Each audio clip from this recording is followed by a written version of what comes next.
ভাইয়া বা আঙ্কেল আমাদেরকে বাঁচান বাঁচান, মানে চোখের পলকে এটা একদম ভোলার মতো না। অক্সিজেন না পাওয়ার কারণে মানে গ্যাসের আগুনে সেই অজ্ঞান হয়ে যায় সেখানে। এখনো ঘুমাইতে পারি না রাত্রে ঠিক মতো, মানে চোখ বন্ধ করলে মনে হয় এই স্মৃতিটা চোখের সামনে ভেসে ওঠে। আর নিজের চোখের সামনে যেটা হয়েছে, আপনার চোখের সামনে হলে আপনিও তো ঘুমাইতে পারবেন না। প্লেন ক্র্যাশ করছে একটা 15-তে, 12-15, হ্যাঁ।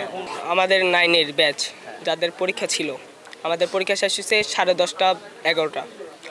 আমরা সবাই পরীক্ষা দিয়ে আসছি, এই যে ক্যান্টিন আছে, এই ক্যান্টিনের সামনে দাঁড়াইছিলাম। হঠাৎ করে আকাশে মানে যখন প্লেনটা মানে আগুন ধরে, আকাশ থেকে আগুনটা ধরছে, তখনই একটা বিকট আওয়াজ আসে। তখন অতটা হয়নি, মানে সবাই পরীক্ষা দিতেছে, মানে 10-এর 9-এর, ওরা বেশি কয়েকজন বের হয়নি। আমরা পরে হঠাৎ করে মানে আকাশের দিকে তাকাই, তখন আমরা মাঠের মাঝখানে যাই। মাঝখানে যাওয়ার পর হঠাৎ করে দেখি মানে বিমানটা আইসা মানে চোখের পলকে এই যে হায়দারের হল যেটা, এইটার মাঝখান দিয়ে ঢুকে পড়ছে একদম, মানে নিচ দিয়ে কি মানে গেটের সামনে দিয়ে ঢুকছে। মানে যারা বের হইতে পারছে তারা তো বের হয়েছে, আর যারা বের হইতে পারে না তাদেরকে নিয়েই ঢুকছে মানে বিমানটা।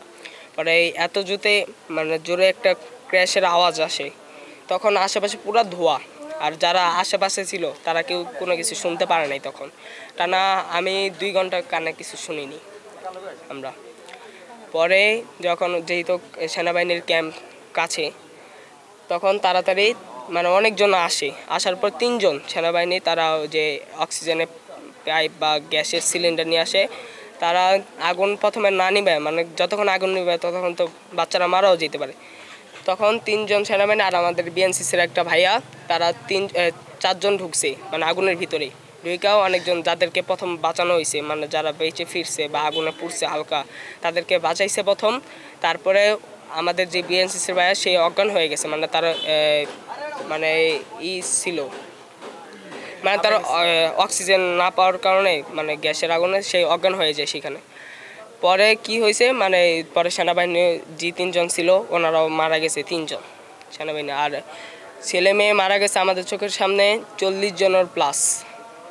নিতে নিতে কেউ অ্যাম্বুলেন্সে, মানে ফায়ার সার্ভিস আসতে মোট 15 মিনিট লেট করছে। প্রথমে যারা ঢুকছে মানে 1টা 2টা ঢুকছে, তারপরে মানে যেগুলো পানি নিয়ে আসতে ওগুলো ঢুকছে অনেক পরে, 15 মিনিট পর।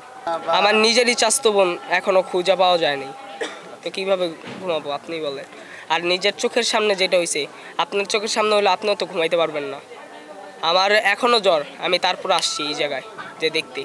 এটা যারা এখন মানে বাইরের মানুষ যারা অভিভাবক আছে তাদের ভুলতেও পারে, কিন্তু আমাদের তো ভুলা সম্ভব না, কারণ আমরা প্রত্যেকটা দিন এই ক্যাম্পাসের সামনে দিয়ে যাব, আমরা পরীক্ষা দিব, আমরা পয়সা পড়ালেখা করবো, আমাদের তো এইগুলো ভুলার সম্ভব না আমাদের চোখের সামনে যেই। তো এখন মানে আগে যাও আমরা বুঝতাম, মানে আগে সবসময় আমরা দেখতাম কম্পিউটার গেমে বা মোবাইলের গেমে যখন ব্লাস্ট হইতো আমরা সবসময় ভাবতাম যে এটা মোবাইলে বা মানে নিজের কল্পনা এটাই।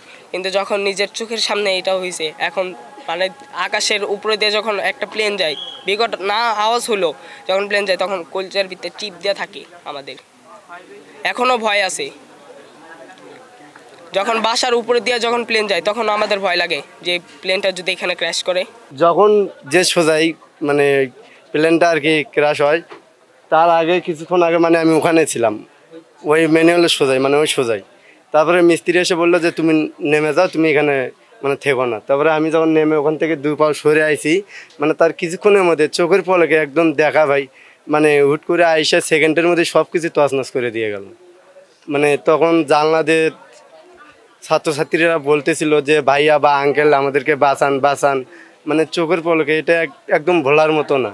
যখন ওটা এসে বাড়ি খাইলো, সাথে একদম একটা আওয়াজ হলো, মানে বিরাট একটা আওয়াজ হলো। আওয়াজ হওয়ার পরপরই মানে সে আওয়াজটা আর নাই, তারপরে শুধু আগুন আর ধোঁয়া, এছাড়া আর কিছু দেখা যাচ্ছে না। কিন্তু মানে অনেক ছাত্রছাত্রী হাহাকার আর্তনাদ, এগুলো শোনার পরে মানে আমাদের চোখে মনে হয় আমরা পানি ধরে রাখতে পারতেছি না, এমন একটা অবস্থা। তারপরে আমরা ওখান থেকে এসে এদিক দিয়ে গেটের ভিতর দিয়ে যা মানে নিচের একটা গ্রিল ভেঙে মানে অনেক কয়েকজনকে আমরা বের করছি ওখান থেকে। কিন্তু ওই ভয়টা এখনও মানে মনের মাঝে এখনও আছে, মানে এখনও ঘুমাইতে পারি না রাত্রে ঠিক মতো, মানে চোখ বন্ধ করলে মনে হয় এই স্মৃতিটা চোখের সামনে ভেসে ওঠে। আমরা অনেককেই বাইর করছি, পানি দিছি, আবার অনেকের পুরো শরীর পুড়ে শেষ, মানে আমরা খসে পড়তেছে। এগুলো দেখে মানে নিজেরই অবস্থাটা ঠিক নেই, মানে নিজেই কখন যেন মাটিতে পড়ে যায়, এরকম একটা অবস্থা।